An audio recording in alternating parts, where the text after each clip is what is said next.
யூதா அதிகாரம் 1.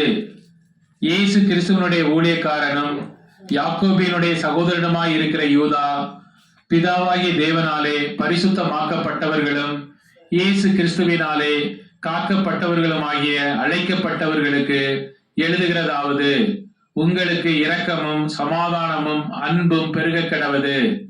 பிரியமானவர்களே, பொதுவான ரட்சிப்பை குறித்து உங்களுக்கு எழுதும்படி நான் மிகவும் கருத்துள்ளவனாய் இருக்கையில், பரிசுத்தவான்களுக்கு ஒரு விசை ஒப்புக் கொடுக்கப்பட்ட விசுவாசத்திற்காக நீங்கள் தைரியமாய் போராட வேண்டும் என்று உங்களுக்கு எழுதி உணர்த்துவது எனக்கு அவசியமாய் கண்டது.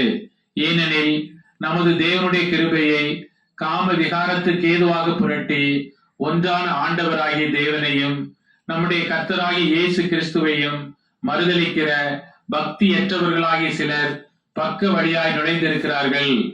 அவர்கள் இந்த ஆக்கினைக்குள்ளாவார்கள் என்று பூர்வத்திலே எழுதியிருக்கிறது. நீங்கள் முன்னமே அறிந்திருந்தாலும் நான் உங்களுக்கு நினைப்பூட்ட விரும்புகிறது என்னவெனில், கர்த்தர் தமது ஜனத்தை எகிப்து தேசத்திலிருந்து வரப்பண்ணி ரட்சித்து பின்பு விசுவாசியாதவர்களை அழித்தார். தங்களுடைய ஆதி மேன்மையை காத்து கொள்ளாமல் தங்களுக்குரிய வாசஸ்தலத்தை விட்டுவிட்ட தூதர்களையும் மகா நாளின் நியாய தீர்ப்புக்கென்று நித்திய சங்கிலிகளினாலே கட்டி அந்தகாரத்தில் அடைத்து வைத்திருக்கிறார். அப்படியே சோதோம் கொமாரா பட்டணத்தார்களும் அவைகளை சூழ்ந்த பட்டணத்தார்களும் அவர்களைப் போல விபச்சாரம் பண்ணி அந்நிய மாம்சத்தை தொடர்ந்து நித்திய அக்கினியின் ஆக்கினையை அடைந்து திருஷ்டாந்தமாக வைக்கப்பட்டிருக்கிறார்கள். அப்படி போலவே சொப்பனக்காரராகிய இவர்களும் மாம்சத்தை அசுசிப்படுத்திக் கொண்டு கர்த்தத்துவத்தை அசட்டை பண்ணி மகத்துவங்களை தூஷிக்கிறார்கள். பிரதான தூதனாகிய மிகாவேல் மோசையின் சரீரத்தை குறித்து பிசாசுடனே தர்க்கித்து பேசின போது அவனை தூஷணமாய் குற்றப்படுத்த துணியாமல், கர்த்தர் உன்னை கடிந்து கொள்வாராக என்று சொன்னான். இவர்கள் தங்களுக்கு தெரியாதவைகளை தூஷிக்கிறார்கள். புத்தி இல்லாத மிருகங்களைப் போல சுபாவப்படி தங்களுக்கு தெரிந்திருக்கிறவைகளாலே தங்களை கெடுத்துக் கொள்ளுகிறார்கள். இவர்களுக்கு ஐயோ! இவர்கள் காயினுடைய வழியில் நடந்து பிளேயாம் கூலிக்காக செய்த வஞ்சகத்திலே விரைந்தோடி கோரா எதிர்த்து பேசின பாவத்திற்குள்ளாகி கெட்டு போனார்கள். இவர்கள் உங்கள் அன்பின் விருந்துகளில் கரைகளாயிருந்து பயமின்றி கூட விருந்துண்டு தங்களை தாங்களே மேய்த்துக் கொள்ளுகிறார்கள். இவர்கள் காற்றுக்களால் அடியுண்டோடுகிற தண்ணீரற்ற மேகங்களும் இலையுதிர்ந்து கனியற்று 2 தரம் செத்து வேறற்று போன மரங்களும் தங்கள் அவமானங்களை நுரை தள்ளுகிற அமளியான கடல் அலைகளும் மார்க்கம் தப்பி அலைகிற நட்சத்திரங்களுமாய் இருக்கிறார்கள். இவர்களுக்காக என்றென்றைக்கும் கார் இருளை வைக்கப்பட்டிருக்கிறது.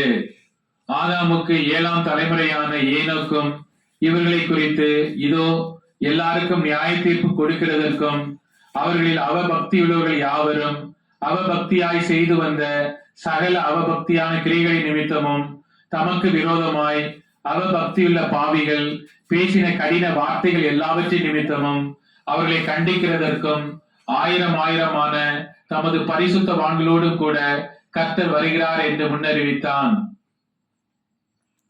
இவர்கள் முறுமுறுக்கிறவர்களும் முறையிடுகிறவர்களும் தங்கள் இச்சைகளின்படி நடக்கிறவர்களுமாய் இருக்கிறார்கள். இவர்களுடைய வாய் இருமாப்பானவைகளை பேசும், தற்பொழிவுக்காக முகஸ்துதி செய்வார்கள். நீங்களோ பிரியமானவர்களே, நம்முடைய கர்த்தராகிய இயேசு கிறிஸ்துவின் அப்போஸ்தலரால் முன் சொல்லப்பட்ட வார்த்தைகளை நினைவு கூறுங்கள். கடைசி காலத்திலே தங்கள் துன்மார்க்கமான இச்சைகளின்படி நடக்கிற பரியாசக்காரர் தோன்றுவார்கள் என்று உங்களுக்கு சொன்னார்களே. இவர்கள் பிரிந்து போகிறவர்களும் ஜென்ம பாவத்தாரும் ஆவி இல்லாதவர்களுமாமே. நீங்களோ பிரியமானவர்களே, உங்கள் மகா பரிசுத்தமான விசுவாசத்தின் மேல் உங்களை உறுதிப்படுத்திக் கொண்டு பரிசுத்த ஆவிக்குள் ஜெபம் பண்ணி தேவனுடைய அன்பிலே உங்களை காத்துக்கொண்டு நித்திய ஜீவனுக்கு ஏதுவாக நம்முடைய கர்த்தராகிய இயேசு கிறிஸ்துவனுடைய இரக்கத்தை பெற காத்திருங்கள். அல்லாமலும் நீங்கள் பகுத்தறி உள்ளவர்களாயிருந்து சிலருக்கு இரக்கம் பாராட்டி சிலரை அக்கிலிருந்து இழுத்து விட்டு பயத்தோடு ரட்சித்து மாம்சத்தால் கரை பட்டிருக்கிற வஸ்திரத்தையும் வெறுத்து தள்ளுங்கள். வலுவாதபடி உங்களை காக்கவும் தமது மகிமையுள்ள சன்னிதானத்திலே மிகுந்த மகிழ்ச்சியோடு உங்களை மாசற்றவர்களாய் நிறுத்தவும் வல்லமை உள்ளவரும் தாம் ஒருவரே ஞானம் உள்ளவருமாகிய நம்முடைய இரட்சகரான தேவனுக்கு கனமும் மகத்துவமும் வல்லமையும் அதிகாரமும் இப்பொழுதும் எப்பொழுதும் உண்டாவதாக. ஆமென். அல்லேலூயா.